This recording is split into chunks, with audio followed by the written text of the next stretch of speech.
What's up, everybody? Today's episode of the Yours Truly podcast is going to be a little different.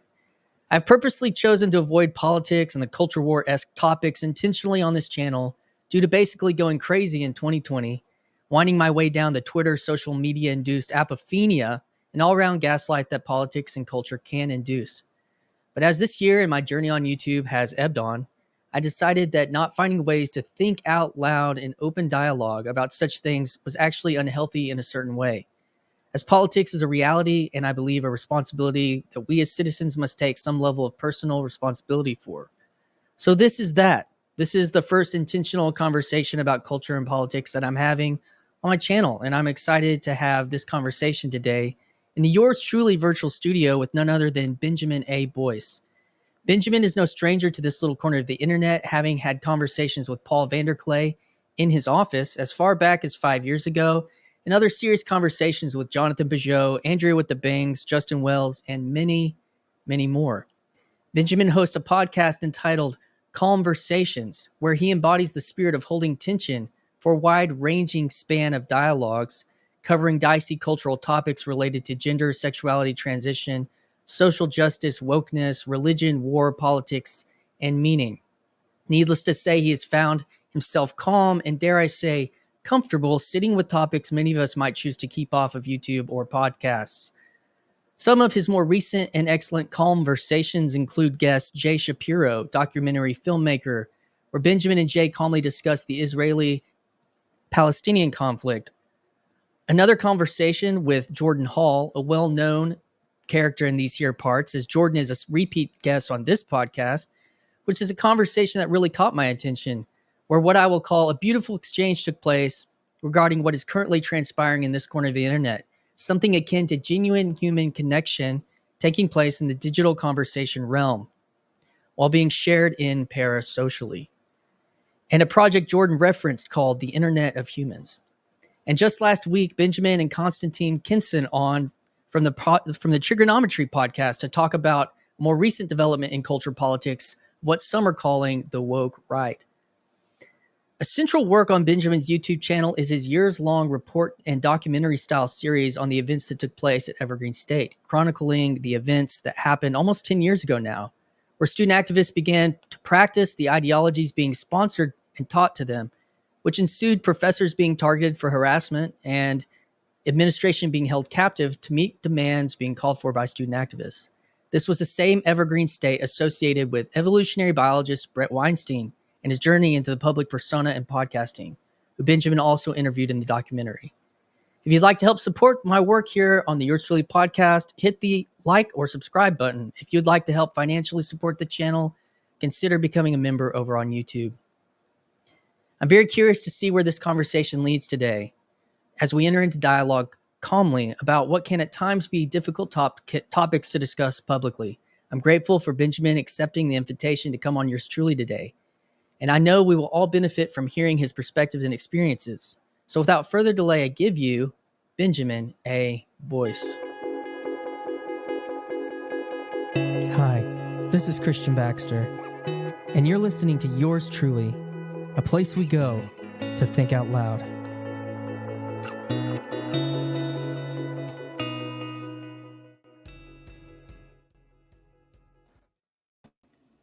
Benjamin, thanks for being here, man. Yeah, thanks for having me. Yeah, dude. So there it is. There's my process for reaching out to you and wanting to connect, kind of related to your work. And what's your trajectory into this realm of this corner and doing this thing, the studio and the music and the you're already flipping the podcast on me. I want to know who I'm talking to. I get it, dude. Yeah. So, I mean, it all kind of, it starts with Jordan Peterson, I guess, the cultural movement phenomenon that. What year? I started paying attention to him between 16 and 17. Okay.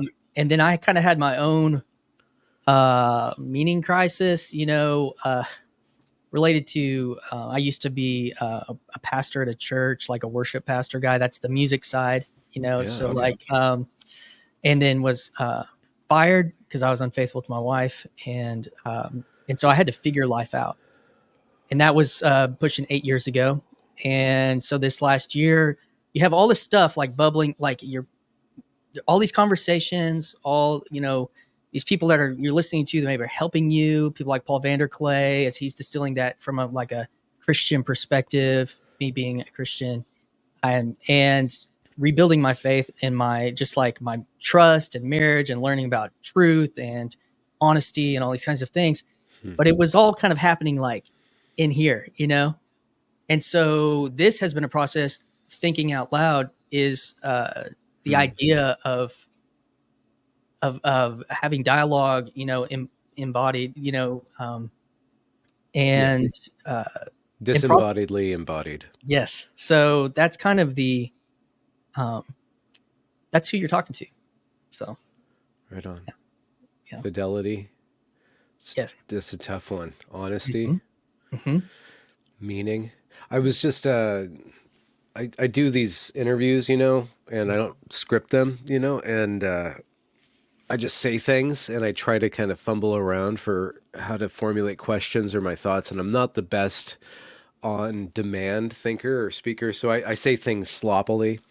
And I was talking, I said somebody, and so people then pluck out what you say and then they bring it out. And apparently I said that you can't convince somebody to be Christian. And a commenter kind of mocked me of that. Well, like, what are you even talking about? That's the silliest thing I've heard you say in years. Can't be convinced to be a Christian. And what I was thinking about is like, well, I don't believe that real Christianity is a mental script that can be programmed through argumentation. True Christianity is initiated by a relationship with the Holy Spirit or a personal relationship with Jesus Christ. But it's an internal to external process. And the theological argumentation, and this is kind of like, I'm opening up this topic, what you think about the theological discussions and argumentations are instrumental in bringing more awareness and attention to that process. But that process is a deeply personal process. Yeah, I agree. I think I found myself in a position in my early or through my 20s, because I got an undergrad in like Christian studies, biblical studies, and that if I could know if this is true, like if these facts are true, then that is what will secure what I understand. Like that will make sense of the world, and that will fix me or something like that. But instead it was learning how to be a truthful person that really helped me get in touch with what I now believe to be what is truth, more than are these facts true in this book, like, historically, blah, blah, blah, blah. That I think that's ultimately what they are now pointing at is, what does it mean to be a true human? And so something like that. For some reason, you made me think about this one time. My dad, who was a pastor and then a chaplain, now he's just retired, but I grew up in the church, and my spirituality incubated there, and the reality of the spiritual life was given to me by grace in that context. But one time my dad and I decided to do a project where we constructed Noah's Ark out of paper or manila folders. We cut manila folders and we taped it together. And at the end of that process, I was really, really disappointed because it was just this like rectangle. It's the most boring thing that totally not seaworthy at all. So one, is that like an accurate description of an actual seafaring vessel? And two, it just wasn't cool. It was like really disappointing. This is not cool. God tells you to do something and it's just a square thing from like some low poly count Atari video game. Very utilitarian. Yeah, man. So that was, I'm glad you kind of went directly at the faith thing. Cause I'm trying to think about when I first kind of bumped in. I think actually, I interviewed Andrea with the bangs not too long ago. Does she still have those bangs? haven't seen her I in a think while. so. Yeah, they're kind of. She did have a part, but they're still kind of like there. Okay, Yeah. they're banging around. Yeah. Yeah. And I saw your conversation with her, and I think I've seen you pop up on feed, and I may have listened to a conversation or two in the last, who knows, years, something like that. And then but then your conversation with Jordan Hall was really cool, and you said that like, I think you tweeted that it was like one of the most profound and deep conversations you had in a while. And I was like, That, yeah, go ahead. sorry. No, go ahead. That one, there was a really interesting process that occurred during that conversation. And I reached out to him, and apparently he doesn't do much media stuff, and I kind of challenged him on that at the end. But he said he prayed about it, whether I should go on this channel or not, and he accepted the invitation because he got a positive thing. And for some reason, I guess it was probably him and Pajot. I come into the interview like a little out of sorts, and in both interviews this year with Jordan Hall and I don't know, is it Jordan Greenhall or Greenhall or Hall? I don't And know. it's I just understand. Hall, but at Yeah. that one point he was green or something. I don't know. Okay. But I kind of came into both interviews at the very beginning. A lot of things were happening right away, and I get to the interview, and I'm out of sorts, and I check in with them because my job as an interviewer is to connect with that person and to hone in on that person. And both of them responded by praying, and they didn't lead us in prayer or anything, but I could tell they just recentered themselves and got really quiet, and it just helped me to snap back into that deep quiet that is one of the purposes of prayer. And over the course of the Jordan Hall interview, I don't know what language I have to use or will get ridiculed for using on your show to your audience, but I'm just going to say the Holy Spirit started working in me, and the Holy Spirit, I don't know how evangelical you are. You are a worship guy, so you know that there's some oomph in that stuff, right? I don't Yeah. know if you were a drummer or not. That knocks me out of worship for some reason. That's another conversation. Because you were We raised can Lutheran, right? no, well, I guess I was raised evangelical, Okay. but it was before they went all rock band. We just sang. Gotcha. But there's different activities that I am aware of on the spiritual side of my experience where there's kind of like these basic phases to the spiritual process, and it's codified. I can't remember who codified it or where it's codified, but it's preparation. Well, purification, preparation, perfection is basically the three stages. And that purification aspect of spirituality is always kind of icky. You have to all that dirt starts coming out of you, and you have to re-experience all the dirt that got into you, whether intentionally or just by interacting with things. And halfway through the Jordan Hall interview, I just started feeling this process of cleansing happening in me, and I was just like, it was really icky, and I was kind of embarrassed because I didn't know to what extent it would be seen on camera, and I don't think it was seen on camera, but there was this really deep cleansing that was happening in me for something, and his ability or willingness to go where we went, not intellectually. The intellectual side of the conversation, I think, is the apparent side, and I think it's a really solid, good conversation. But the internal, the silent conversation, the conversation behind, underneath, the real conversation, the real conversation, his ability and willingness to go there is what I meant when I say this is one of the most profound interviews. And it was really interesting because it happened over the internet. And in my conversation with Aaron, he's like, you can't have human connection there. I'm like, and I brought him up. I did the Jesus thing. It's like wherever the two or three are gathered in my name, I'll be there, except for the internet. Like that, Jesus doesn't say that. So I think there's a reality and a possibility of reality in this communication. And that interview with Jordan Hall was on that internal level. I don't know who picked it up, who else can pick it up, but it was really personal for me. But I think it does, to be able to do that in this medium, it would just be like a wonderful, like the creme de la creme. Yeah. Well, I mean, that is, of content creation. yeah, well, that seems to be something that is being tried in kind of these corners in certain ways. Oh yeah, you Yeah, you that, you you guys in your I corners. guess, in the corners of corners. Has Yeah, anybody like decided what kind of shape this thing is? Because there's a lot of corners. Like, what's a polygon count in your corner of the internet? we're still at like Nintendo 64 level. I think. Okay, there we go. That's good. So it's kind of like it's cohesive still. It's not like Ultra realistic. Yeah, yeah, I don't know. yeah. I'm really new to this stuff. You know, like I made a video back in January. It's my first kind of foray. So, and that Mhm. was and it caught traction just because there were people kind of in that. And when I say caught traction, it got like 1,000 views, like Yeah.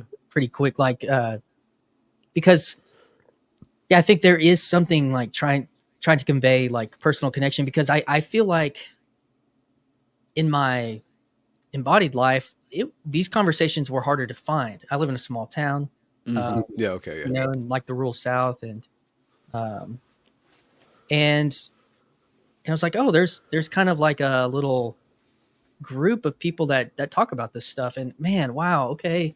And I'm reaching out for connection, like you're talking about, Mm. and it made sense. So to that point, and then a lot of it does obviously have to do with in my full screen. When I do full screen, I've got a cross back here, because Yeah. I am like very Christian still, but my Hmm. very different in a lot of ways. So, but yeah, I was going to Wait, ask I'm you about sorry. that. What? You're very Christian, but very different in a lot of ways. Yeah, like I was on staff as a pastor at a church, and then I just went and sat in the pews for like 6 years and didn't do anything. Um, and that But you kept on sitting in the pews. Something kept on drawing you. Was that habit? Was that something external or something internal? yeah, so like, what allowed me to ultimately be a truthful, honest person was kind of like a egoic death, like vision Hmm. experience, like at the dark night of the soul moment, like was it was kind of a manifestation of the story of Abraham and Isaac that allowed me to be willing to sacrifice everything for the sake of what was true, and that maybe not my inheritance of marriage and family would be saved, maybe not, but that was what was going to cause. So that was Yeah. it's kind of hard. It's kind of hard to like deny that the power of that story, which then we could go into Peterson and Peugeot, like talking about these stories, and their power and their narrative, like um, Hmm.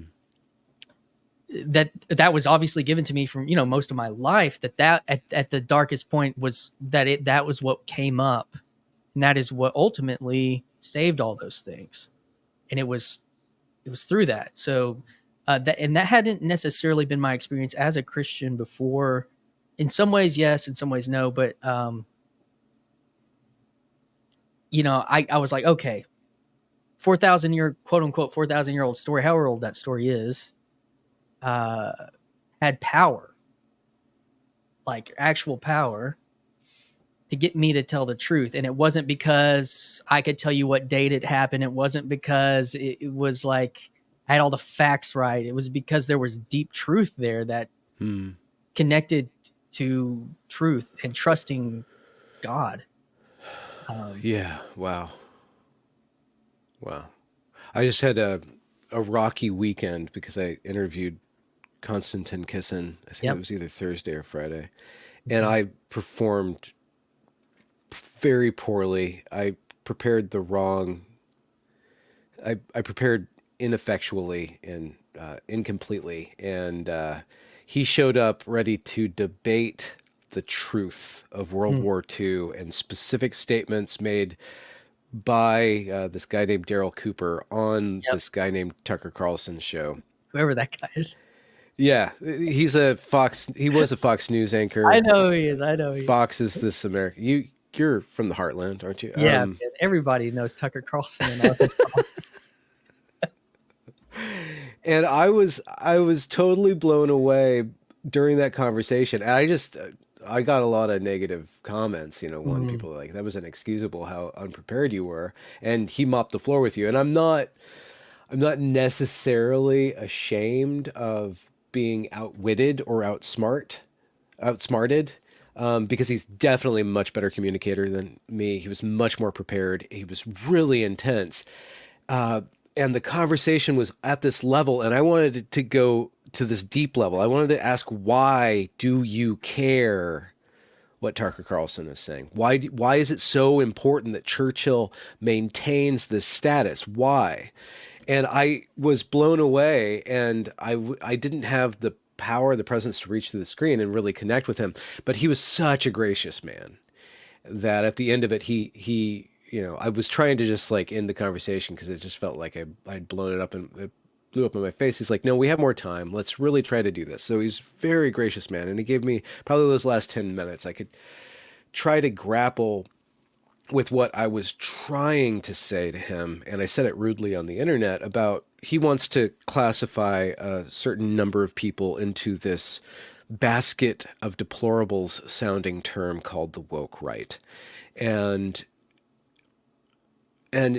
so what is that? How does he define those terms? And it wasn't about even defining what this woke right thing is. It's that, why do you need to section these people off from discourse? And from his point of view, it was about truth. They're lying, and they're trying to destroy these narratives, and they're bad actors, and they're disingenuous, that's a valid reason to say, those people aren't, worth my being paid attention to. But why would you attack them then? Like, there's a process going on in the not the intensity of the reaction to that. And then I go and I try to figure out Cooper's work, Daryl Cooper, Martyr Maid's work, and he's got so much work. I don't have time to ingest it all. But what I hear is this guy who's honestly trying to engage with these stories, and maybe comes to conclusions that are counter what you're supposed to think, or maybe he does have an agenda. I don't know, but people are so concerned with, like, no, don't go there. Don't go there. I'm like, well, where is even there? Like, who are we talking about when we talk about the woke right? Anybody who's not allergic to certain ideas of national sovereignty and ethnic national sovereignty. Those are dangerous ideas. But what's the history of those ideas? Why are they dangerous, and why can't we go there? Why are people flirting with those ideas? Are they really bad people?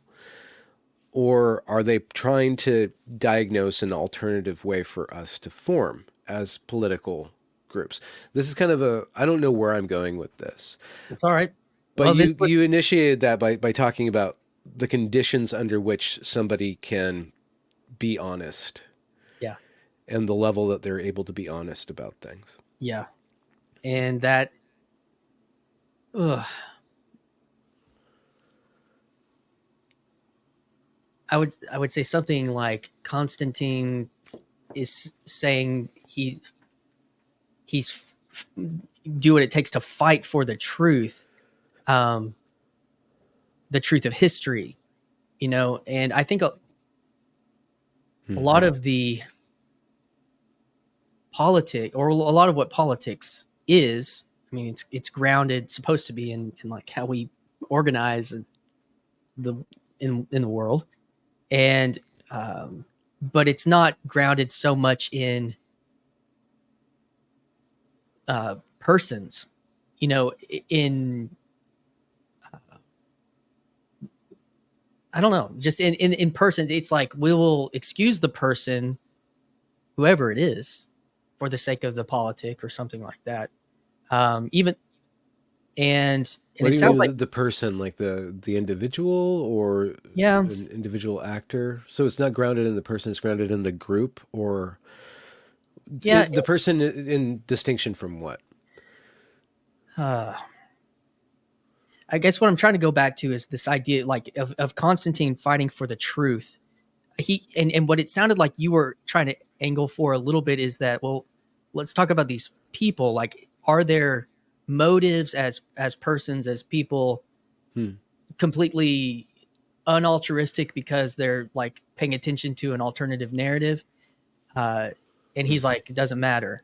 It's not the truth. And that would be something like a truth first approach to reality, Yeah. and I just think there's a difference between the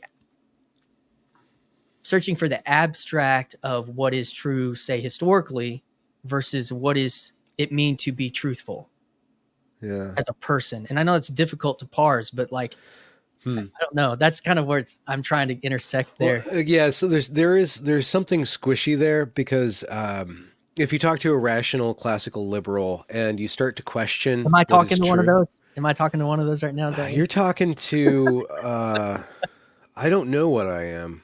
I'm always on the other side of center from my critics and on the same side of center as my friends or people who agree with me. But I'm always kind of Schrodinger's content creator kind of thing. But if you start to talk to a rationalist, classical liberal, anti-woke person, and you say, well, what is true? They get kind of antsy about that. And they're like, don't go postmodern. Are you a relativist? And I hear, I don't know, I haven't been paying attention to Christian doctrinal conversations and stuff. But I remember back in the 90s when I was paying attention to that people were really worried about the relativists, like the truth isn't relative. But what is true? Like, what is true? What is real? And what's more important, to be right or to be honest? And to what degree you say you're a truthful person, or you said you're working at being a truthful person. And I'm like, am I a truthful person? And I'm like, I think I'm pretty truthful, but I'm always lying because I think it's funny. I use hyperbole and sarcasm in my relationships because I don't want to just say the bland truth. My family is always asking me where this thing is, like, where's the comb? Or where's the broom, or where's my hat? I'm like, I threw it away. I just say, I threw it away. And they're like, wait, what? And they get a reaction to it. It's kind of the dad thing to do, to kind of be the trickster. Yeah. My wife calls me the trickster. So there's something about dishonesty or just outright lying and not meaning it that makes me kind of a dishonest actor. Like, I'll say things on Twitter specifically that I don't really believe, but I just think they're interesting sentences. I won't say the truth, but I'll speak some sort of formulation to test people's reaction to the process of thought. So when we talk about facts, well, facts need to be assembled into a narrative, and a narrative isn't true in the same way like that material sciences would build a bridge. And like, I have a plan for a bridge. Is it true? Does it work? You can verify if this plan is true because you implement it. You verify if this narrative is true because it creates honesty, a stable structure, good people and good life, so there's different ways to do that. So it's less important to me whether or not Hitler is the chief architect of World War II, or that he facilitated a certain amount of Jewish suffering because of his policies. That's less true. Well, it's less important if those are true or not. Yeah, truth totally matters in those situations. If Daryl's lying, why is he lying? If he's trying to deconstruct these narratives, why is he trying to deconstruct? And what are the narratives he wants to construct? Are they fascist narratives? Are they narratives that will send us into more division, into an extremely rigid hierarchical society that's good for very few? Or is he calling out this post-World War II mythology as something that is leading to suffering and needs to be rejiggered in one way or another? And that the pillars of that narrative are around, they're just formed as a story around great men. And Churchill is one of those great men. And to attack that great man is to destabilize that structure. And the classical liberals like James, Lindsay, and Constantine, they're really defensive against that. And I don't know why. I'm really interested in learning why. Oh, because it's you talk about institutional. I mean, that's the institution. That's the right. I mean, the mythos is those that is the institution that liberalism is. Classical liberalism is Yeah. The these, process, the institutions. you Yeah. know, the founding fathers and the Constitution and common law and you know, democracy and those types of Yeah. things. So that Yeah. And yeah. It's just so weird because you look at the institutions of academia in the terms of James. and they Academia would completely distrust. failed him. Yeah, yeah, yeah. And with Constantine, media completely failed them. So they Yep. are, exiles Yep. from these institutions. But as classical liberals, they want the clean institution. They want those institutions. But Sam Harris too, Mm-hmm. fascinating man. Doesn't believe in God, but he believes in the experts. Yep. And his personal Satan is Donald Trump, because Yep. Donald Trump is not for those institutions, right? So he still has this institutional God. And I don't have that God. I don't have that faith. Mm. What faith do you have? I don't know. I don't know if I have faith. I have tentative faith. I don't know what other people need. I'm thrown into life for some reason to do something, and it's not to believe in the products of man. That's not my MO. My MO is to, I don't know. I find myself becoming more and more pastor-like. I was trying to formulate a tweet about these people who make these moral proclamations on the internet, like this is good, or this is true, or this is bad, this is wrong. And I was just thinking, devoid of personal connection, all of that stuff is demagoguery.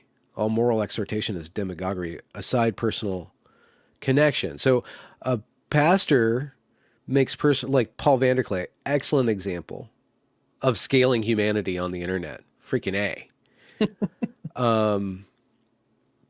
You, in his presence, you know that he's a real person and he's going to treat you as a real person, and he has these really bitchy tweets, but they're not bitchy. And like, this is the one thing that I don't really understand about Paul's Twitter presence. I don't know if he does this anymore. It doesn't hit my feed anymore because my feed's just filled with slop nowadays, but Yeah. he would kind of just document this homelessness on his gates, and like he would just document like this really uncomfortable thing, and you think of like this Christian, like, oh, I'm gonna love and care for everybody, but it's not. He practices it in this kind of fatherly way where it's like, no, you can't do that way, and you have a drug problem. He's very kind and open to this person, but this person that actually has a problem, and you just watch him document that ugly, uncomfortable Reality. but there's a relationship always front and center. So as I grow older, the relationship matters more and more to me, the human relationship. And insofar as liberalism facilitates human relationship, it's good. Insofar as it facilitates human atomization and bureaucratization, it's evil. Insofar as Christianity as a theology facilitates human connection, it's good. Insofar as it creates doctrinal conflicts and people splitting and driving more and more further away from each other, or through the hyper progressive way, just feeling that they need to save the world, and these grand gestures of acceptance and inclusion and diversity and stuff, but not really actually having that messy human relationship, then it's evil.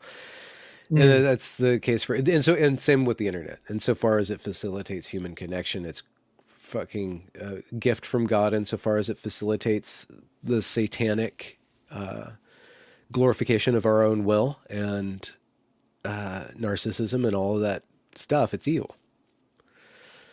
Yeah, can't escape one way or the other. It seems it's interesting, trying to get a thread there, the institution, liberalism versus, I'm sorry. My brain is like this spaghetti machine. I just start spitting out spaghetti all over the place. Like, good luck trying to find a blanket in that batch of threads. Well, I mean, I may just, my brain may not have enough spaghetti in it. So that may be part of the issue, but I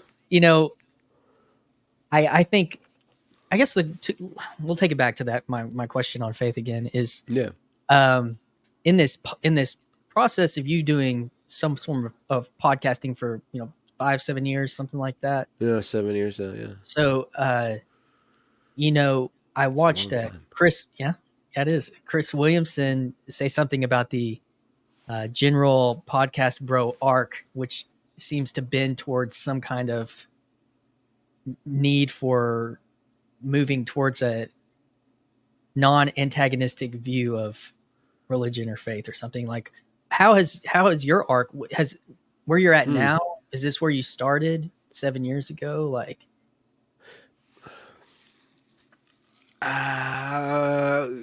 Well, okay, so you have to establish a relationship with an audience or have to be exposed enough for an audience or a number of people to begin to formulate a relationship with you, or at least your image, right? So there's this idea called the parasocial relationship where people have these really personal relationships that are one way with this figure, this intellectual, this content creator, or whatever. And that takes place over time. And there's different ways that people become attracted or attached to you.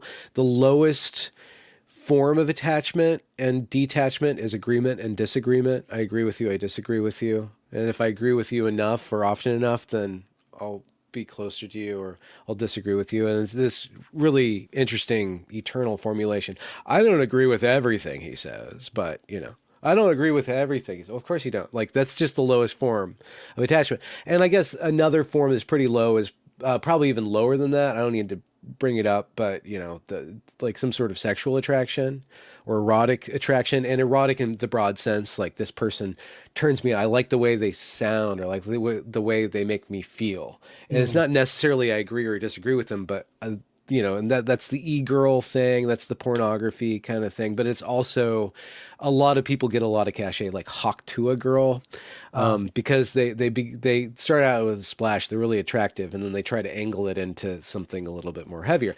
Luckily, as a guy, that's not the thing that people recognize. I can't prove myself by being attractive. Being attractive or less attractive works or doesn't work. I have to be articulate, though, and I have to have a certain form of voice that's good. I have to sound good, right? And so, but then there's an so those are like kind of lower or shallower levels of attachment, and there are deeper ways that go through that, through the sensual, through the intellectual, to a relationship. Maybe one way is like a teacher relationship. For some reason, I think Jordan Peterson is a good example of that. Like, why are people attracted or unattracted to him, or repulsed by him? And on one level, it's agreement, disagreement with his behavior or his style or the substance of him.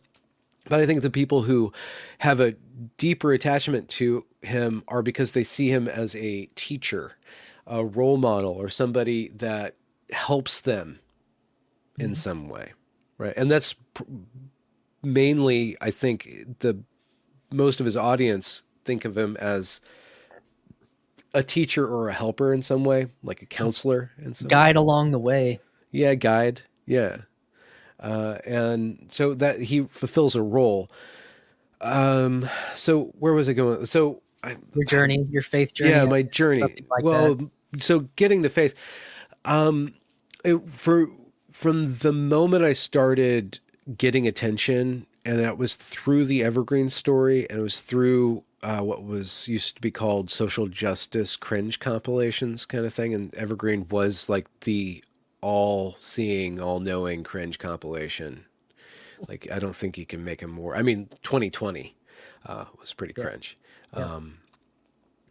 But people were there to listen to me talk about this, my experience, and this bunch of data. They weren't there to hear my opinions on things. And I kind of, at the very beginning, I was just recovering from a liberal arts degree, so I had a lot of poetry, and like I was doing kind of creative things and stuff like that. Oh, look at me! Like, here's my little intellectual droppings. But when I started doing the interview thing, I tried to experiment with being the person that held the attention to himself, like a cultural commentator. I don't know. Everybody's got those favorite 10-minute, 12-minute video YouTube guys that talk about something, whether it's like movies or politics or whatever, and they are the one that's center to that conversation. And I experimented with that, but I didn't like the attention, and I didn't feel like, I just didn't like it. When I started interviewing, I really liked that because I got to be the manager of attention. I got to use the audience's attention to do work with the interviewee, and the interviewee would be the one on stage and I would be the one managing the stage. And so I had a direct relationship to attention, but the attention wasn't just for me. I facilitated the exchange of attention between the audience and the interviewer. But that all goes to say that my opinions were not really important so much, or not really formed. And a subset of my opinions are spiritual opinions, right? A subset of my biography is my spiritual experience. So I have gone through I hope, a certain amount of spiritual evolution in the intervening 7 years. I hope a little bit, at least. But my relationship to expressing that level of discourse, or that type of discourse, has been very gradual, because I knew that if I just went into religion, people would start arguing, and they always do. And I just didn't want to deal with that. Like, that's not the right way to believe, or you're a Muslim, or you're a Christian, or you're Jewish, and da, da, da. And I'm like, that's the opposite of what it is to be a spiritual person. To be right on the internet is the lowest, most satanic form of spirituality.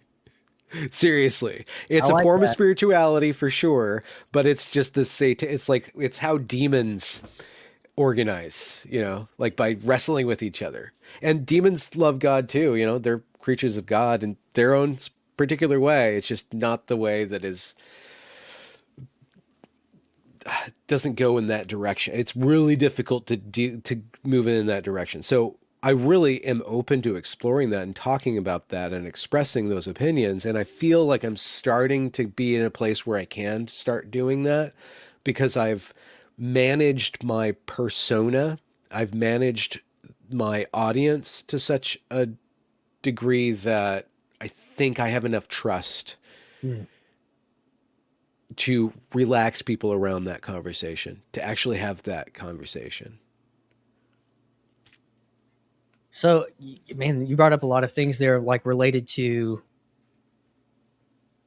the mindfulness of your audience or participants. And I kind of would agree that in trying out a few things on the internet, like some of the more like, oh, here's me commenting on something, and it's just me, versus the idea of a conversation or a podcast or whatever, I kind of probably have landed in something similar. Even though there are times I think there is a part of me that creatively wants to express something individual or something, but that makes sense to me. But something I haven't thought a whole lot about, like I've spent more time trying to manage making this work than thinking about, to a degree, the people listening. Cause I guess I'm trying to listen to some, like, am I honestly curious in this person? Or am I just seeking this person out for, status or something like that? And so not that that's wrong, but that, that's been more, and I think I need to consider that more, but it's hard for me to probably conceptualize it because, if you look at your stats or whatever on YouTube, and it's like, oh, I don't even know how many people actually watch this thing. It's like, I don't know what that means. I don't know how, but anyways, I think that's we could go in that direction. How do you do the work of content creation? Sure. How do you conceptualize it? If you're just following your hunger, that's probably good enough. But if you want to establish a place for people, that's another way of doing it. If you want to establish yourself, that's another way of doing it. If you want to establish a archive of particular conversations. That's what you do. But you can think about it just like any projects. Like, okay, this season, I want to explore this arc, and who can help me explore this arc? And yeah, you can do little status games because you should always be reaching up and lifting up, reaching and lifting, participate in that great chain of content creation. But if you give yourself that kind of structure, then you can fill it in. It's like, doing poetry. It's like, okay, I'm going to choose this form and see what happens in that form. Or music. Yeah, definitely. One of the things this is completely shifting the conversation. Yeah, let's do it. Shift. But it's going back to your roots of how you got started. But like, I guess I was curious, how did you end up at Evergreen? Like, what if it was kind of already how did that take place? What led a Benjamin Boyce to Evergreen State? I was lost in the woods. I'd gone through a difficult, my 30s were pretty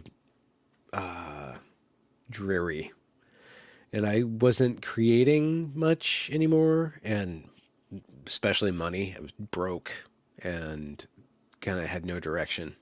And I had a girlfriend at the time who kind of kicked me out because I was such a lousy man. And she wanted me to like get off my duff, and so I couldn't figure out what I wanted to do. And I'm like, well, maybe I've always wanted to be a writer, and I didn't get to do it on my own. So maybe with some institutional backing, I'll figure out how to do this writer thing. And Evergreen was really cheap, and I was 34, 36. And so, I had Pell Grant or whatever. So it'd be basically free in 4 years to kind of take off and concentrate on that. And Evergreen was sold to me, and potentially still is and was at the time a place where you could do an incredible amount of independent work. And so I treated it very seriously and went in there and wrote like 7 or 8 novels. I just pumped out novels, and I wrote and I wrote and I wrote and I wrote and I wrote. And at the end of my writing, I had like 6 months left, and I had no idea what I was doing again. I remember I finished my last book, The Blackbird Variations, this huge like 725 page novel that was just like what I always wanted to do. It's got poetry, science fiction, narrative fiction, diaries, and cartoons and plays in it, and it's just this huge, messy postmodern jumble. I mean postmodern, not in the really bad way that everybody thinks postmodernism in this, I don't know, in this corner of the internet or this Like era of the internet. A stylistic art form kind of way. Yeah, the stylistic, everything in the kitchen sink kind of thing, and trying to make it work. And ending, it starts at my beginning as a writer, and it ends at the beginning of the world with just the story that I always want to write about the first son of Adam in my mythology, and the desire for one man to become God, and how difficult that is, and what that requires of a man to become a god. The amount of sacrifice and determination to do that, the amount of adulation and purification and preparation and perfection of one's own will that it requires to become a god, because that's what we kind of all are tempted to do. But we, fail along the way, or we run out of steam along the way. Anyways, I finished that, and there was a story about that man and a story about a woman that I've just been wanting to write, about a woman who takes on all suffering and still loves. The woman who suffers and still loves, can't quit loving, and can't quit suffering. Those two people, those two archetypes. And so I finished that, and I was in the shower one day, and like my entire ambition to be a writer that I had followed as my one desire in the world since I was 19, and I was 40, so 21 years. I finished that thing, and I just it left me like that burden and that ego trip, just like it was gone. I was just like, where did that go? And I'm like, wow, well, what do I do now? And while that happened, my college just completely disintegrated into a world-class intersectional shitstorm, pardon. I'm on episode Me. 17, by the way, so I'm working my Okay. way through it. So yeah, clawing through the cringe, you're like, does it ever stop? Does it ever stop? I think it's really good for like, I think it should be a part of a beauty regime because it'll make women's cheeks like tighten up, you know, you'll get like, probably help with the jowls a little bit.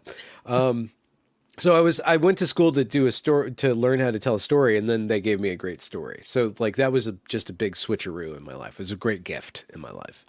So you went from fiction to reality, to form of reality. Yeah, documentarian work. Yeah, Yeah. yeah, to documenting people. Yeah, And that coincided like with the whole meaning space and Peterson, and like it was all just happening in the culture, and you were like right there at one of the, with Brett Weinstein, right there at one of the epicenters of yeah, of that. yeah. One of the failure points of late stage progressivism or Yeah. liberalism. Some would even say this is liberalism. Yeah, I'm like not that. totally sold on that, but I'm open to that argument. Is that the Tom Holland thesis type thing? Is that, I don't know Tom Holland's thesis type thing? His book Dominion, I haven't read it. I'm not prolific in my reading, but I watch a lot of YouTube, so you know how it goes. Yeah. And and he is basically saying that civil rights in the 60s was like an ultimate expression of Protestantism, and that what we're seeing play out, like even though it would be considered, you know, secular atheist, is still like an ongoing. Well, what's more Protestant than atheism? I protest against the idea of God. I don't need God. Yeah, and but not only that, but the I guess even the human rights with, you know, like that whole movement. So Yeah. that's all I was saying, that was when you mentioned it's like maybe people would say that liberalism, this is the outcome of a certain kind of liberalism, that, and he's kind of saying that in a certain way, something similar. Yeah. And does the protestation just keep on going? Yeah. I mean, you know, to the woke right, is that I don't know. The woke right, it's such a bad term, but now I have to use it because people are pointing at this thing. What? Well, yeah, so that's another piece. But so you were there. I remember on one of the episodes, the later episodes, you said you were running sound for one of the events that kind of had one of these big protests at it. And yeah, so like you're watching this play out. How was it hitting? Like you obviously then went full on, like, I'm going to tell this story. Like, but what was it doing to you personally in those moments? Like, what was your gut reaction to most of what was happening? In the moment, I'm like, I was really this is going to be a bad story to tell, but it's the epitome. As he looks into the camera. You were still allowed to smoke in certain places on campus, you know, before they like completely sectioned you off, but you could smoke in the middle. There's a little smoking station. I remember one time, like me and a few select people were doing the naughty deed in the middle of Red Square. And across the square, Red Square, there was a protest to free the nipple. And there were a bunch of young, buxom females taking their shirts off and whining about the patriarchy and saying how disgusting it is for all these men to regard their bodies in this objectifying way, you know? And it's just like, okay, you don't want attention. Sure. You feel oppressed. Sure. Yeah, you're really feeling oppressed. You're so oppressed. You poor buxom females, you know. And you're just kind of looking like, well, if you're going to show it, like, what are we going to do? Like, deny God's beauty? You know, I'm not going to be ashamed for you, but you are cringe, you know, because they're saying one thing and doing another, you know, they're flouting. And that's a particularly graphic or protuberant example of this. But if you look at what happened at Evergreen, they're like, I'm so oppressed. Give me all the power in the room. I have so little power that I get to tell you when to pee. Yep. Like, oh, come on. But that was happening. And so it's just insanely insane. And then you're like, well, what's the leadership? And the leadership's just so pathetic. And they're egging it on with this talk of privilege. I'm like, this doesn't make sense. One formulation was like, I spent 15 years in preschool. I was a preschool teacher teaching children to be adults. And then I went to college and I watched adults be taught how to behave like children.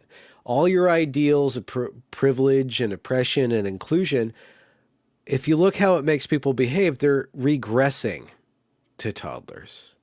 And yet, that said, so I was thinking one thing, but the pressure to act and behave and to think in certain ways was so strong that when I began speaking out, I was very apologetic.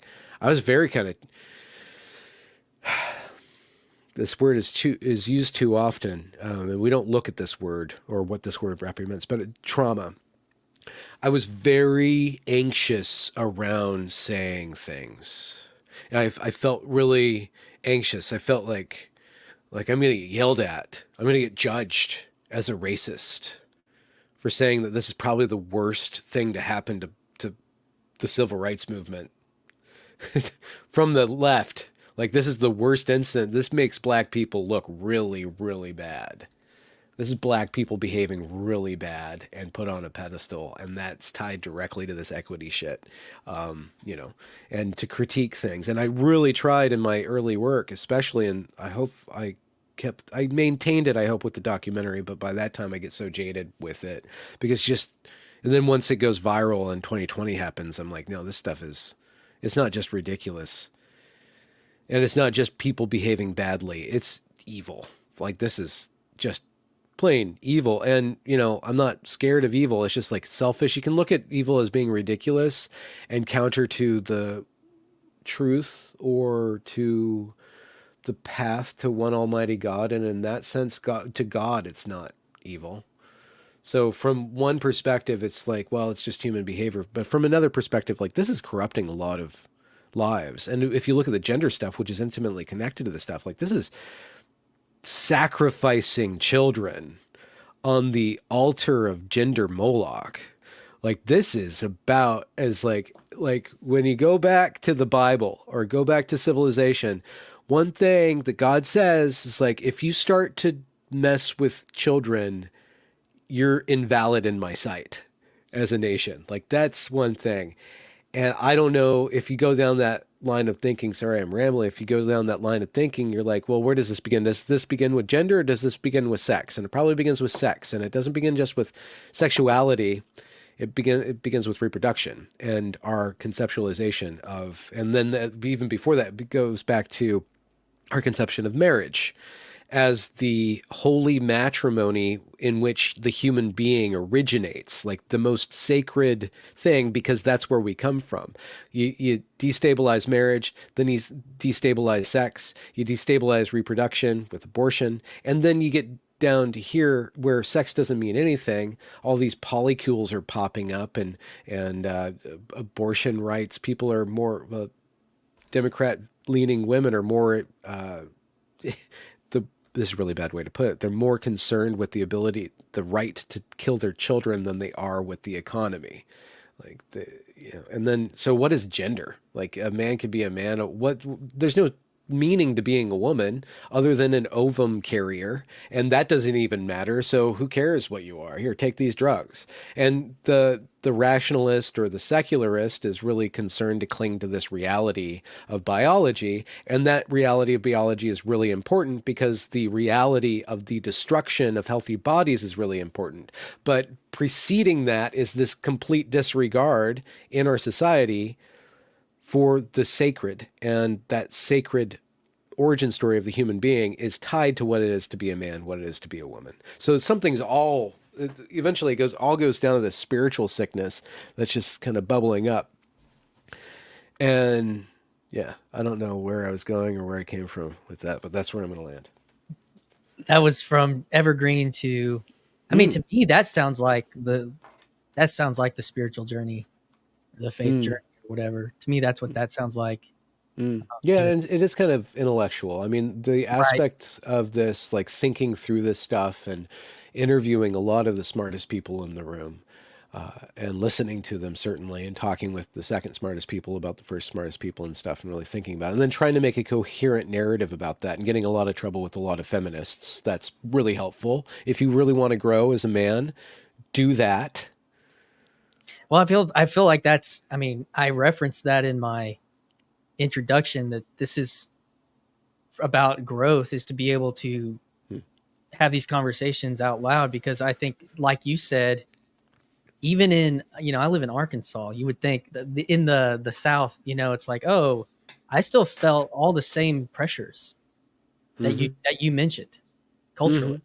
Yeah, yeah, To say, if I disagree with basically the whole thing, then I'm a racist.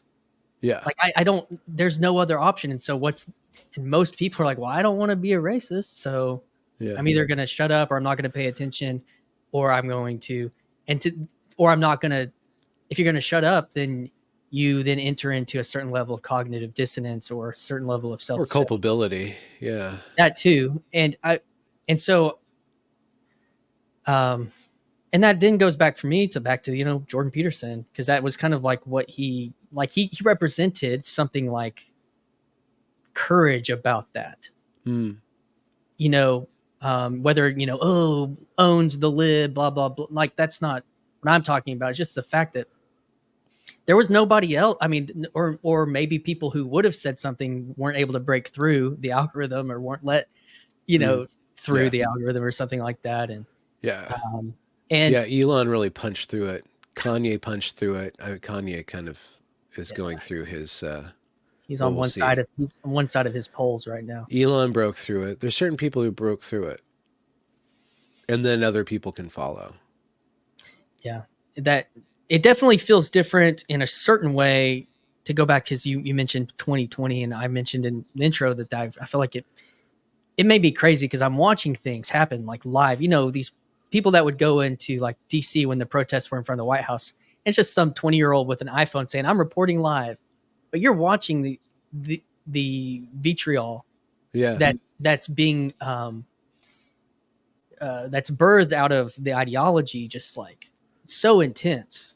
Yeah. And I that's what I see as the logical outcome, like you said, from all those things. And yet culturally, I'm being, asked to be silent or hold space or whatever for those things, I guess. Did you? I did not put a black square on my profile picture. Okay. Yeah. But I also was in a different place. Like, that was also, my life had had exploded. I was, Yeah. And was trying to rebuild. Like, I was in school trying to start a new career during all of that too. So, How old were you?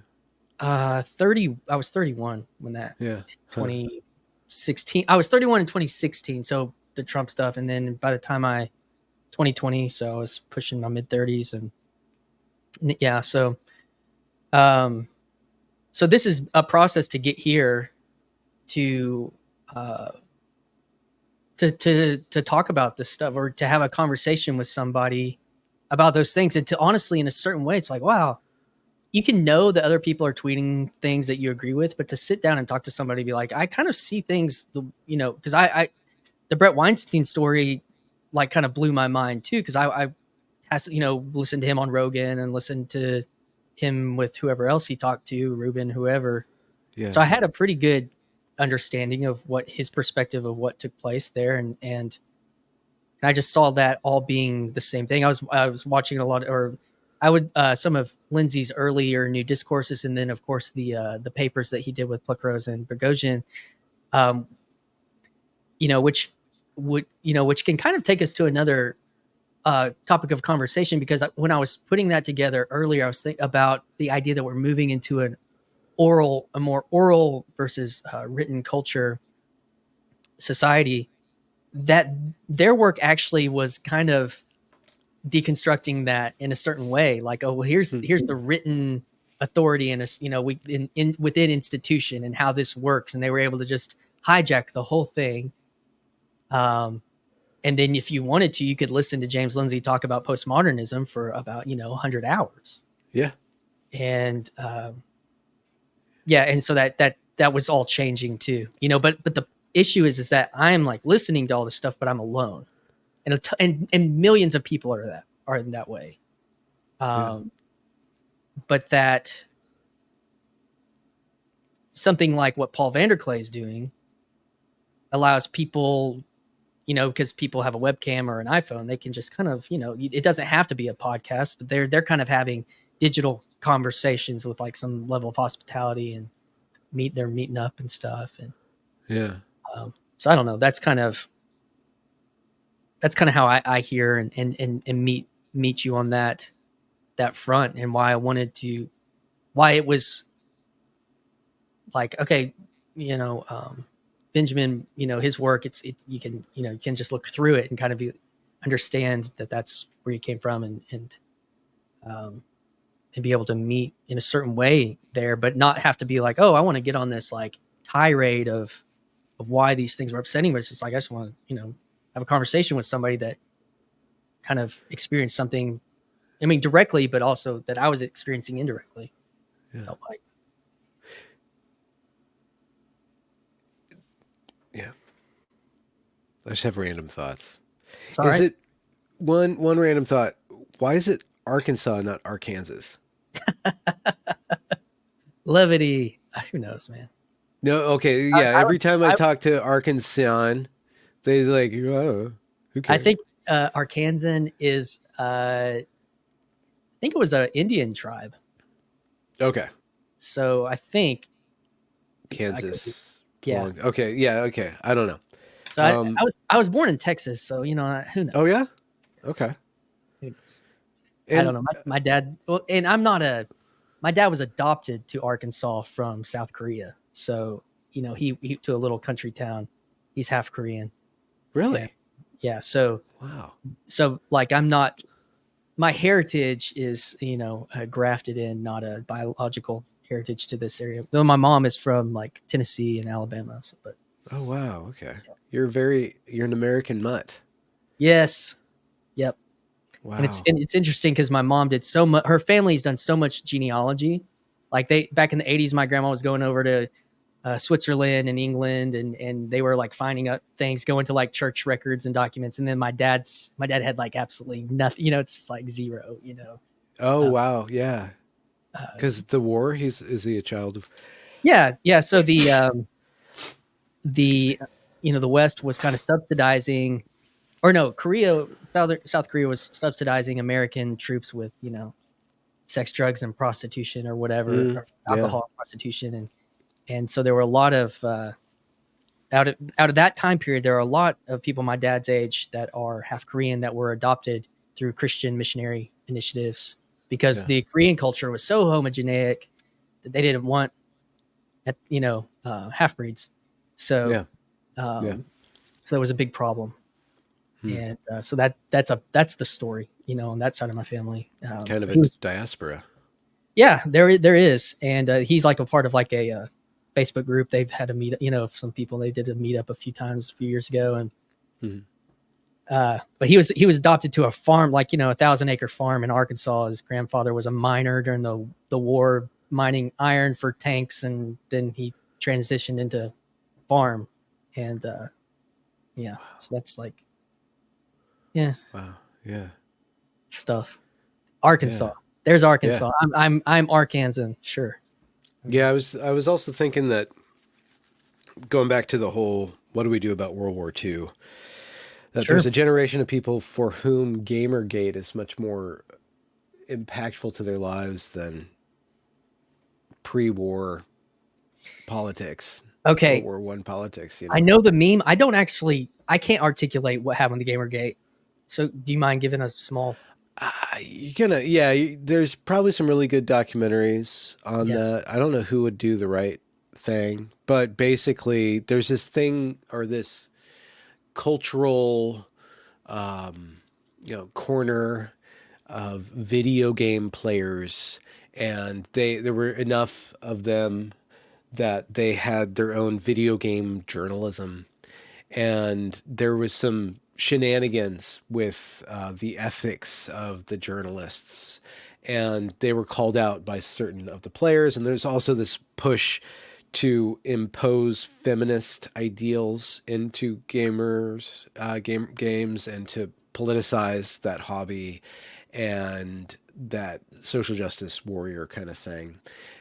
Agitated a bunch of gamers who grew up in a culture of combativeness and, ball busting, and they kind of stood up for ethics, and then the journalists dogpiled on them and painted a narrative that there's a bunch of misogynists that hate women.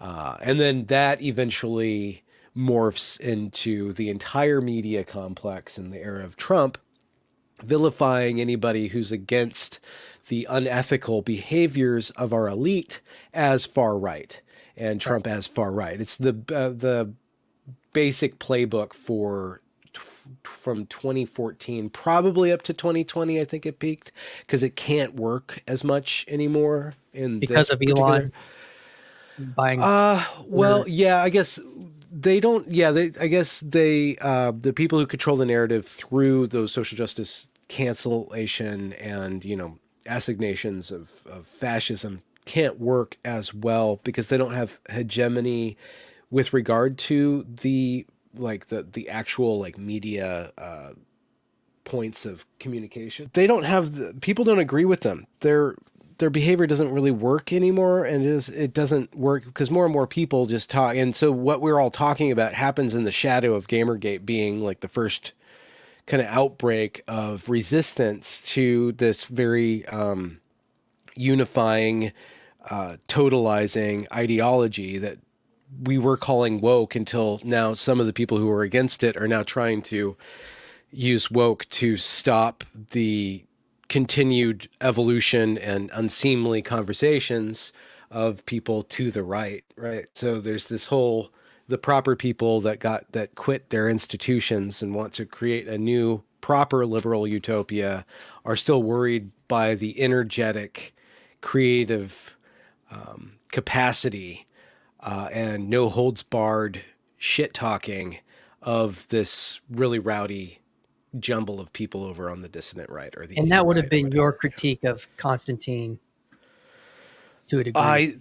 Well, I mean, you talk about what is woke. There's an ideological epistemological wokeness that could be construed as some sort of oppressor-oppressed dynamic, and then this desire to dissolve narratives in order to assert power, this pure pursuit of power, and truth goes out the window because the only thing so there's that epistemological, and then there is the behavioral aspect of woke, which is cancel culture, which is calling people deplorable, which is a lot of projection. There's just a lot of different ways of castigating the enemy and shutting down discourse that is effectively woke, if not epistemologically woke. And I think that, ultimately when we try to rope people out of the conversation, they're going to keep on talking. You're going to convince your audience not to talk to them, and then you're just causing another schism in the discourse. And maybe it's correct to do that if these people are beyond the pale, or I don't know. Again, a woke tactic. Everybody who disagrees with me is Hitler, right? Who does that? And everybody whose opinions are vaguely similar to Nazi propaganda are not necessarily Nazi propagandists. I mean, if there's truth in lies, then you could extract the truth, from the lie. I don't know. But the vitriol with which we denigrate our opposition or create opposition is counter to my modality and counter to what I thought the so-called IDW slash anti-woke coalition was about. So say that last part again. That the IDW was what? You hoped it was what? I thought IDW was about building bridges and exploring discourse without necessarily bowing to the pressures of the Overton window. I thought it was about expanding the Overton window, not contracting it. But I think that's but because each one of those people who are in the IDW are policing and containing the Overton windows they see fit, kind of leads me to believe that it's purely idealistic, that you can think that anybody's not going to want to have a realm of acceptable discourse. I know that I want to have a realm of acceptable discourse and that I don't want to connect myself with certain people. But do I want to tell other people? Do I want to blast that out? No. Why would I want to blast that out? Should be implied in my behavior and connection. And plus, it's an opportunity to do some awesome judo, to talk to a Nazi, if such a thing exists anymore, and get them to wrestle with the inconsistencies, if there are any inconsistencies, and being open to saying maybe there aren't any inconsistencies to their point of view. Maybe it's just a point of view that I don't think is going to cause the lessening of suffering in the world, to put it mildly. But I'm not allergic to them being out there. Some people are allergic to being out there. I am rambling now. So the IDW failed. You had an ideal that they could be something, and it didn't happen. Yeah. Do you think that there are places in which it is there, or some of the players or characters still are helping whatever that cause was, or is it? I think they're all doing well. One, it was completely what was it? It was artificial from the beginning and arbitrary from the beginning, and it was basically some sort of like media PR, accidental PR for each one of those people listed: Joe Rogan, Dave Rubin, Brett and Heather Weinstein, Eric Weinstein, Sam Harris, Christina Hoff Summers, I think, was in the original one. There might be one other person that was in the original group, Barry Wise. So I don't know to what extent that was. There was a promise of we can have these really interesting conversations. We have college level discussions that are popular. I think that's basically what it was. College level lectures are now the new thing. And we're going to go to stadiums to watch Sam Harris and Jordan Peterson talk about truth and lies, Hundreds of thousands of people are waking up to these really awesome conversations. And, it was a cultural moment, but I think it was that the institutions have failed to deliver a certain quality of conversation, and they've limited conversation, and we don't need those institutions anymore because we have this novel technology, and there's all these conversations that were already happening, and that IDW thing was kind of like, let's take this stuff a little bit mainstream. Things are getting a little bit more mainstream, or it's already mainstreaming. If you look at Rogan compared to CNN, like who's more mainstream? I mean, by the numbers, right? So maybe it's just the reality of thing. But the promise was that we're going to have all these conversations and steelman each other and have good faith argument. I can hear those stupid phrases in my head. I still use them somehow, but they're just cringy and dated at this point. All failed at a certain point because those liberal ideals of infinite rationalization don't cover certain things for certain people. And there's different fractures. Do we trust the split between Sam Harris and Brett Weinstein came down to trusting the expert institutions around the novel coronavirus in 2019, 2020. And then the novel medical intervention that came up in 2021, Brett and Sam took different ways, and Sam shut down that conversation pretty boldly and called Brett a bunch of names and stuff like that because we can't go there.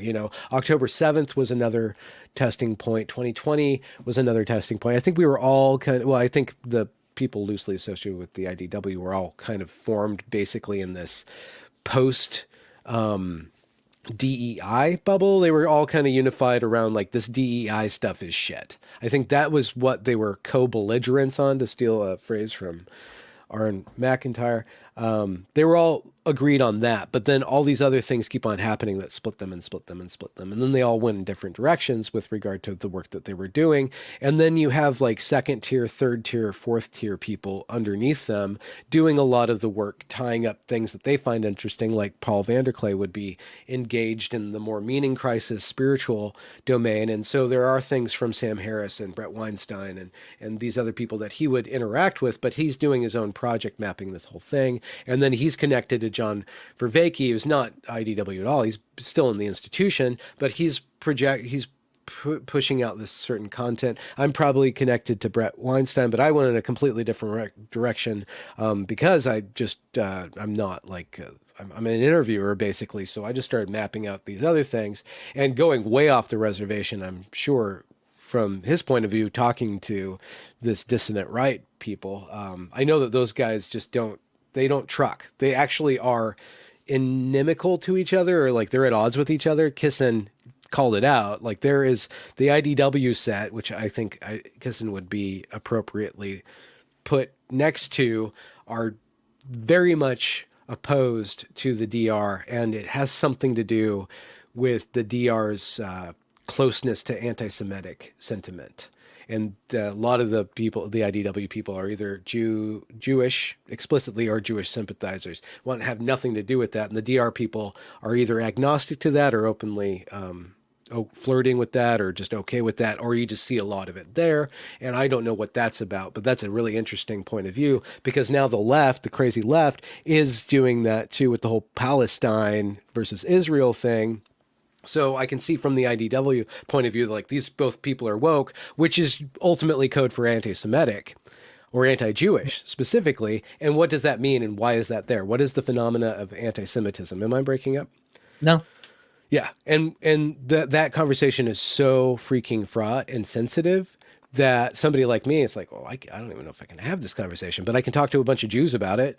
You know, that's about as far as I can go, because if I am seen as construed as actually anti-Semitic or repeating anti-Semitic talking points, and doesn't that sound a lot like how the woke police discourse? Like we can't talk about this white coated or dog whistles and stuff like that. This whole policing of discourse, like I cannot go over there. And that makes me want to go over there just to see what's going on over there. Express questions so that, well, you can't really express those questions. And at the same time, really respect that these things are going to trigger people rightly because of historical factors, rightly. Man, that's a really great articulation of kind of the space, you know, like, because it seems like it can just all get lumped into one, to the left right thing, but you kind of like parsed out the right to a degree. And because I think the idea of progressive has a pretty like all encompassing. It's easy to kind of see that in a way, but like I guess. Well, from the point of view of the right, a low resolution take from the right is that the classical liberals are just basically progressives. And they would even say the conservatives are basically progressives from 20 years ago, and the classical liberals are progressives from 10 years ago, and the progressives are progressives now.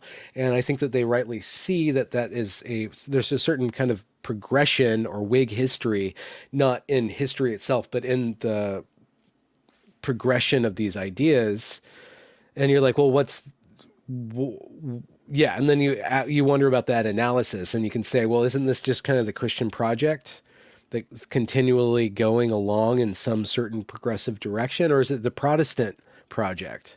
Not necessarily Christian. And then there's a whole theological conceptualization of this, a historical theological conceptualization of this. If you start studying church history, if you go to Dominion, Tom Holland's work and stuff, and you try to see this in the larger context, then you can try to see what the right's doing, or what the dissident right is doing. Are they really yokels from another time? Or are they really fascists from another time? And what I talk to, I could ask anybody this and they would all answer me in a certain way, even the most rightest of right people, I would say, how far would you go back in history to be considered left? And I'm sure that they would do that. Even the people who believe in medieval conceptualization, they probably, well, I'd probably be left wing concerning, I don't know, heliocentrism, or something like that. So there is some sort of leftishness that we all land on this perspective.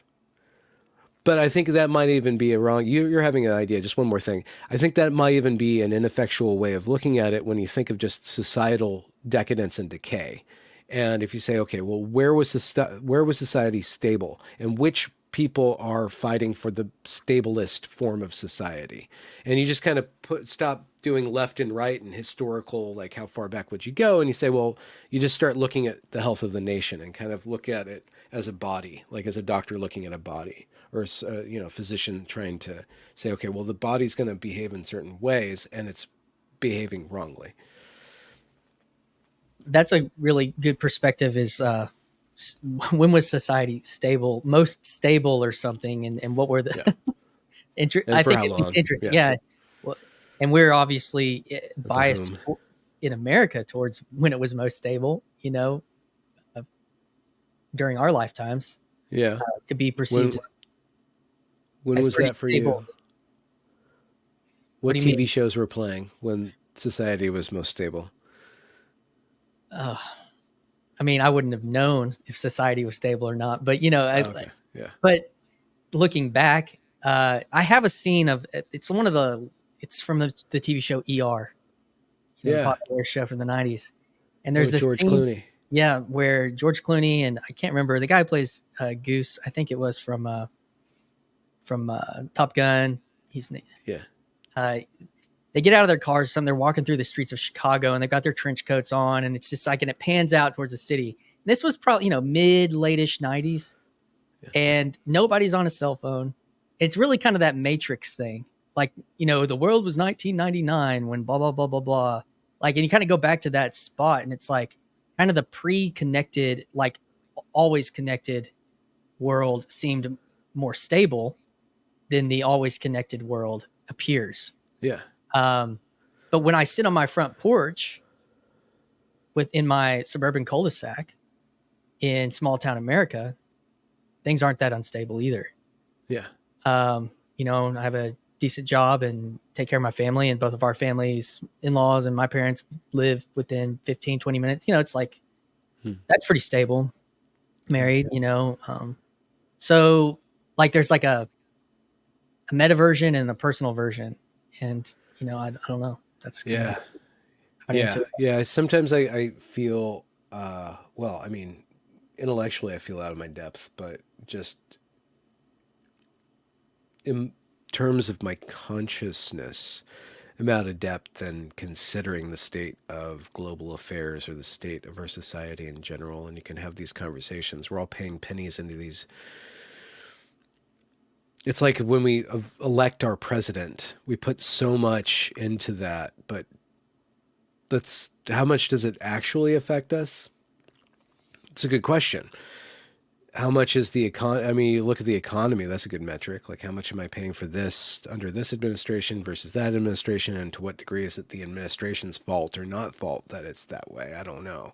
But like these greater conversations about meaning crisis, and the de-religification of my society, yet somehow I'm able to sit in traffic and there's very few accidents. Somehow millions of people just go through their lives and are supported by the grace of something. The common grace of existence. Yeah. We're pushing an hour and a half. I don't know if you need to get going. On that point of stable versus unstable, it was making me think about and whether that choice at the ballot box makes how much. It seemed like it hit me that maybe it doesn't make a difference that day or even that year. Yeah. Maybe. it's these things that make a difference over somewhat larger amounts of time, or make a difference for your kids maybe to a degree or something like that. And I don't know if I framed it that way until we were talking about it. I've known that it doesn't make it's like there's a certain part of me that came to the realization that I put too much emphasis on how much this affects me in a certain way, like psychologically maybe. Yeah. But and maybe being able to separate those things out a little bit could be helpful. And because I think that's where I find you at is like, when I started this conversation that, 4 years ago, I felt like I was kind of going crazy with all this stuff. And it's really nice to have a conversation about such things.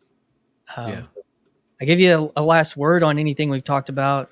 And, I don't know, man, just, it's been a privilege and a encouraging and all the good things to be able to have a conversation with you today. Yeah, thanks very much, Christian. I don't know. I don't really have a last word because there's more to say. Going forward, it's like what happens next? What are what's going to happen next? How am I going to possibly recover from my dreadful performance with Kissin on Friday? That one's been bothering me. Hey, what? You had a performance. You had one. But at least I had one, There you go. Exactly. It's like, so you're a musician, so like, okay, well that was a bad show. It's a rep. Yeah, that's true. And it's a rep. Yeah. Yeah. It's a rep, REP. Yeah, like it's practice, whatever, Yeah, exactly. Yeah, exactly. So there's a dynamic aspect to this. So I don't really have a final word on anything. Well, I encourage people to what is next then? Yeah, what is next? That's a good way. What is next for you? What's kind of the trajectory for you? I guess that would be. Oh, yeah. I don't know. I need to figure something out. I've been doing this for a long time, and every couple weeks I get to this abyss on my calendar. There's nothing on my calendar, and like, what's going to happen? And then it just fills up in a day. Like, people reach out or I reach out, and so it runs itself at this point, but what am I actually exploring? I'm kind of done with the gender thing. I don't know. I'm kind of tired of that thing for now, at least. And the race thing's kind of dumb. I like this conversation right now that is about Israel and Churchill and Daryl Cooper and Tucker Carlson. There's something there where I'm having a lot of conversations about that, but I don't know where that's leading. And I don't know one, if the algorithm's going to support that, and if the audience really even is invested in this stuff. Everything kind of takes the second seat to this gosh darn stupid ass election. That's where all the attention is going to be for the next month and a half. So I probably going to have to do some form of politics and stuff like that. But I don't really have a theme or a project, and I'm kind of waiting to see. So I don't know what's next. I'm open. I just like pray to God that there's something there, There probably will be. What's the juiciest question that you have? The juiciest question? God. Yeah, what's the one thing that you don't even want to ask? Well, I mean, I think we covered this. This is my first foray into the juiciest stuff. Oh, okay. So you're just a baby. That's cool. I'm not going to push you to the deep end, man. That's cool. I'm not going to ask how based are you and get you to express that. I guess, yeah, it's juicy for me, to be honest, that like I have a lot of similar sentiments to basically everything that you've talked about today. And outside of like a spiritual meaning thing, but that are more culturally politicized, at least you could say. And so that, that this has been a juicy conversation. Okay, good. But good. I'll let you like sit there on that little juicer thing and kind of absorb it. I mean, the stuff that you're talking about related to the breakdown of like the Churchill narrative is pretty. I mean, I don't know what related to what's going on with Israel and Palestine, there's not, and the always like that question is Forever wars. Yeah. So Yeah. Ukraine, Israel. Yeah, those things the are dollar. all. Oh yeah, I've talked about money on here some. I haven't got like central bank, but but yeah, I definitely think that a lot of these things, and you hit on this with your Jordan Hall conversations, which I guess those were parts of it. That is trust and truth. You talked. The first thing you said was the importance of fidelity. When we first started talking, like what even is that? Well, on the section when you talked about what Jordan Hall was bringing up, something inside of you that you could feel. Yeah. To me, I connect that to confession. Oh yeah. And I asked. Yeah. I'm sorry. Go on. Yeah, that's good. Yeah, that you're spot on. Yeah, I didn't even think that. Yeah. And for me, that's a deep, an honest confession. And I didn't get to push back on you about like, am I a liar? Am I not a liar? And I think that was the point where I wanted to kind of, and we moved, we went a dozen other places, but that was one of the points when I was like, well, that has then something to do with shame about things that being honest about things you're ashamed of is different than kind of playing, trickster and jokes. Yeah. And that to me, that to me is where there's an alignment with truth versus, and that's what's so tricky about our language when we talk about, am I a liar? Am I, what is true? Like, and what I mean by being a true person, that's kind of being able to have conversations or being able to be honest about things that you're ashamed of, and working through that in certain ways. And I think that even for me, that this is a part of that, just to bring it full circle, that am I ashamed that have like based takes and conservative, in certain ways I think I am. And that's why I felt like being able to at least agree with somebody and not have maybe like bring a lot of substance to the conversation, but was important, is important. So I don't know. Don't be ashamed to be based. Just be careful. Good words. Wisdom. Yeah. There's people I say they're a little too based for my taste. I've said that. Yeah. No, that's true. It's true. Yeah, man. Well, you don't have to go full base. Yeah. You went full based. Yeah, never go full based. Yeah. Yeah. You know where that phrase comes from? Yeah, well, I don't know about based, but I know the movie that we're quoting is Tropic Thunder. Yeah. Don't go full retard. But based is actually from Black cultures, from a rapper, or from like urban culture. When you're acting based, you're like, so you're just off the plot because you're freebasing, and freebasing is when you mix cocaine with I think it's baking soda, and it turns into basically crack, and then you smoke it, and you just so that's where actually.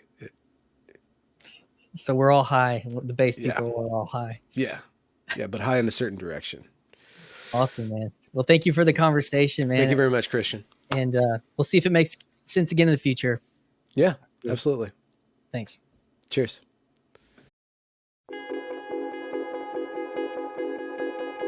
Hi, this is Christian Baxter, and you're listening to Yours Truly, a place we go to think out loud.